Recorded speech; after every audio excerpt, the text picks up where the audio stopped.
जी दोस्तों, आज मेरे नाल नसर इकबाल फाद नसीरपुर वाला और बेवस नाचीज मिस्त्री मुख्तार अहमद आफ चक म्याना मेरे नाल हैं। ते अज एक दौड़ा इन्हां कोलों भी सुनते हैं और मैं भी तुहानूं दौड़ा सुनाइना कि मैं वो बंदा नहीं कदी भुल जावां तेरी संगत नूं मरदियां ताईं पईयां सिकदियां हैं जिथे बहांदे आसे मुलाकात नूं सगवियां जाएं।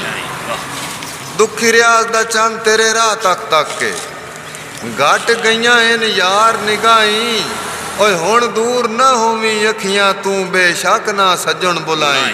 वाह जी वाह वाह। जंग लगदी है लोहे दे जंदरे नूं जदा मालिक दूर हो वैंदा है। वाह।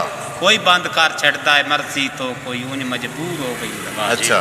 जेड़ी अख हर वेले रोंदी रहे ओदा नूर बेनूर हो वैंदा है।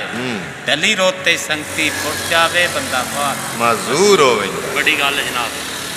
घर घर होंदे न भावें कखां दे होवन हर एक नूं प्यारे होंदे न। वाह। घर घर होंदे न भावें कखां दे होवन हर एक नूं प्यारे होंदे न। कई फिट तो सावल ढा छड़दे जिन्हां कोल चबारे होंदे। हाय हाय। उस्ताजी खाबां विच गत्ते और ताज महल। अच्छा। बड़े बे इतबारे होंदे न पक्की वेख के कच्ची ढा बविगे सारी उम्र किसारे होंदे न। वाह। क्या